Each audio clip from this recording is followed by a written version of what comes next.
Since I am predominantly a river fisherman and a wade fisherman, I probably rig my kayaks a little different than most. I spend a large portion of my time wading, and when I am fishing from the kayak, I'm almost always standing.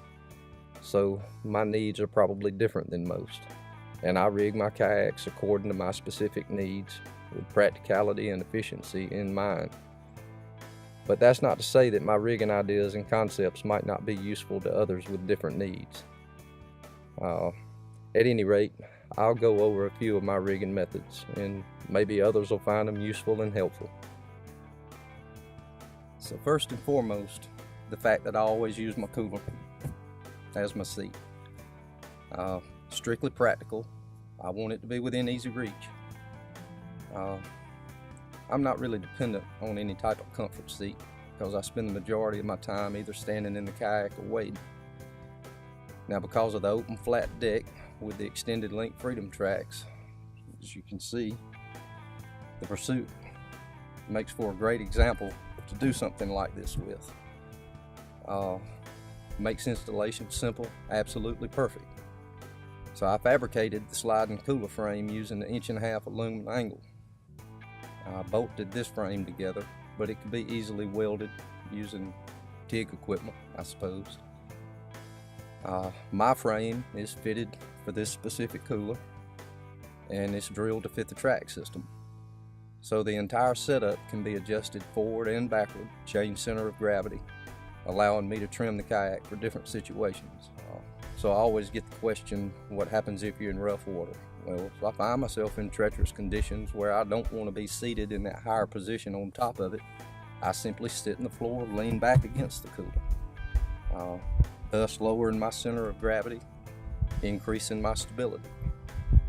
Now, I've been doing this for years, since the very first sit-on-top kayak that I owned, and I see more and more people migrating to this type of setup every day. It just makes sense to me. Why have your cooler stored in a location you can't reach when you can have it right up under you? So second is a little rigging idea I had once I got this Pursuit, and I really got a lot of comments about it. These track mounted deck boxes. Again, something so simple yet extremely practical. The Pursuit lends itself so well for this idea because of the track system. Easy to mount. These were no trouble at all. These are just your everyday run-of-the-mill sealed ammo boxes. You can find them at pretty much any store that sells hunting and fishing supplies. They're dirt cheap. In fact, these came from Harbor Freight, I believe, and if I remember right, were on sale for less than $5 a piece. I used angle brackets, as you can see in this video. Just bolted and then mounted them to the track system. Super easy, and they're a great solution for easily accessible dry storage, and they can be quickly removed if needed. So it's certainly a rigging solution to consider for anyone needing any extra dry storage within easy reach. Okay, so last, I'm going to briefly mention my crate setup.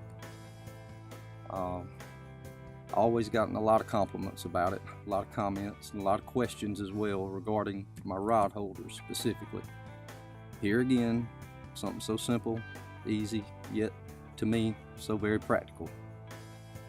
It's just your standard everyday milk crate, nothing special. I've added this telescopic pole camera mount, but I guess the rod holders are what truly make it unique. The premise behind this was that I didn't want my rod standing straight up like you see most of the time. I wanted mine to be held in an angled back position so they'd be less prone to get hung in overhanging limbs and branches. So having them mounted this way just helps them slide out from under those overhead obstructions without getting caught or hung and without breaking. So what I've used here are 45-degree PVC EMT electrical conduit elbows. You can find them in any hardware store. Not expensive at all. I actually experimented with these and finally decided on 1.25 inches because it was the perfect size for the rods to slide all the way down into the bend and sort of bind and lock themselves into place.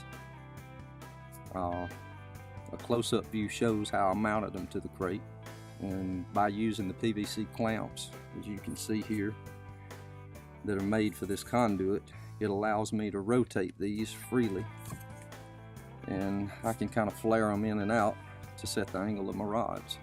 Keeps them from being so close together. Again, this was just my way of creating something that would serve a practical purpose for me. One other quick note, this telescoping camera pole mount, that is nothing more than a simple shooting stick that you can get at any Walmart, Kmart, or hunting and fishing supply store for less than 10 bucks. I just made an adapter on top with a 1/4 inch stud coming out of it so I can mount any camera I want on. Again, just a simple, quick, easy solution to a need that I had. The one piece of advice I'd offer above all else to anyone in the process of rigging a kayak: don't worry about what someone else has done or what you may have seen on other kayaks or other boats. Figure out what your specific needs are and rig it to suit those needs. Make it work for you. Period.